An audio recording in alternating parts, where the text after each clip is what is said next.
What's good, YouTube? It's your boy Sean Wave, and I'm back at y'all with another video. And in this video, I'm going to be telling you guys how to shift your 360 waves. So let's not waste any time. Let's jump right into it.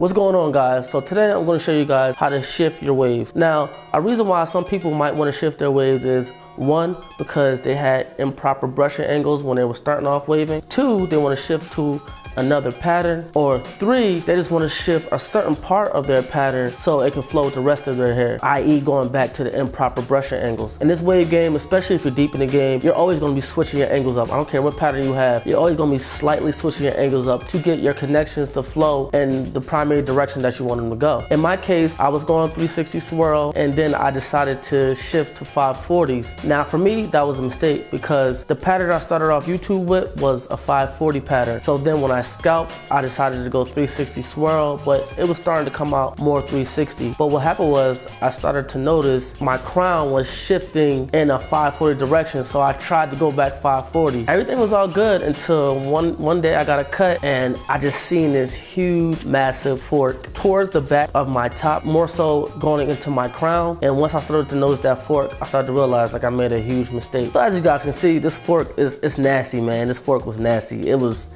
just bad. And the reason why it's like that is because when I started to shift, those waves in that section of my top started to go more into my crown and started to slant, but the front part of my top didn't start to slant. So that's why that fork was created. I knew it would take me a long time to get it out, especially going 540. So I made the conscious decision to go back 360. With me making that decision to go back 360, I knew I was gonna have to work really hard to shift my pattern back. And I'm telling you guys one thing, if you don't know, shifting in the beginning stages, even in the middle stages, it's ugly, man. I'm telling you right now, especially if you're trying to shift to another pattern, because you're going to create forks. Your hair is not going to look as laid. It's just not going to look the best. But honestly, when you're a waver, especially when you're immersed in the game, like I know most of you are, you're not really going to care because your end goal is to have close to flawless or flawless waves. So you're going to work hard and you're going to do what you have to do. That's the decision I made. I've been working at it for at least 4 months now, man. I ain't going to hold y'all. Like I really been working at it because I'm like, man, I can't have this fork, and I think it would just be easier for me to go back 360. So I knew I had to attack the fork head on. So the best way for me was to comb it in the opposite direction of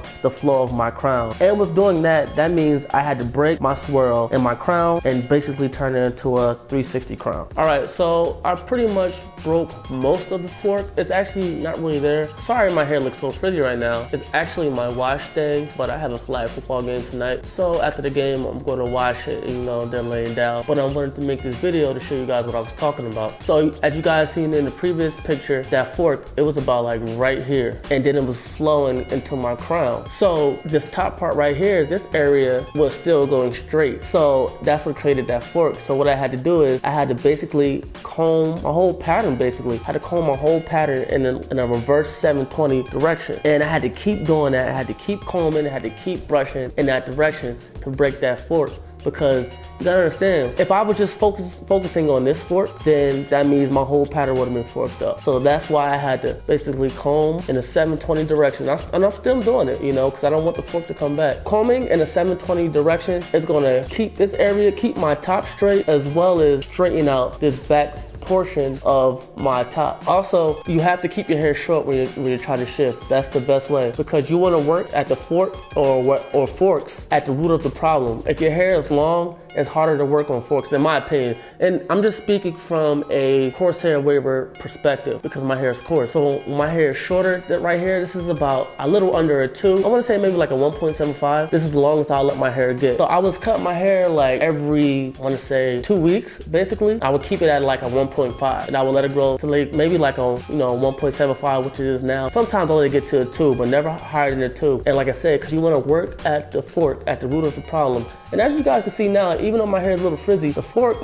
actually my top is looking pretty straight. The fork is not really there anymore. And I'll show you guys the picture again where the fork was at. But still, I have, you know, problem areas because I'm shifting back. So during this process of me shifting, I was using a comb most of the time. I was actually combing more than I was brushing, to tell you the truth. too. And I was using a lot of Seasick pomade and HD Waves pomade. Pomade, I feel like, are definitely key because what you're doing is you're training the hair to go in a different direction than what it's going. See, for me, when I changed it back to a 540 swirl, my hair, it remembered from my last pattern, so that's why I just jumped right into it and it was fine. But with this process to go back 360, I had to train my hair at the root because that's the best bet. Say you're at a 2.5 or a 3. Most likely you're just training that top layer of hair, even though you're hard brushing and you're combing and everything, but you're just training that top layer of hair. That's what's getting most of the work. You have to do a lot of hard brushing and a lot of combing just to get down to the root. So it's best just to keep your hair short and train it when it's low. Now, I'm not saying train it at like a 1 or under a 1, but you want to have at least enough hair on your head to where a comb is going to pick it up. So in quick review, to shift the pattern, you're going to definitely need to do a lot of combing. Try to use like natural pomades. You can use stuff like Murray's, but natural pomades have the same amount of hold, if not more hold, in my opinion. So I would definitely stick to, you know, Seasick pomade and HD Waves, the strongest pomades that I've used so far. And you're going to have to comb, man. Just comb in the direction that you want your hair to go, but just keep your hair short, especially if you're a coarse hair waver. That's all I got for this video, guys. If you guys like this video, be sure to give it a thumbs up. If you didn't like this video, give it a thumbs down. I won't be mad. That's it. It's your boy Sean Wave. Don't forget,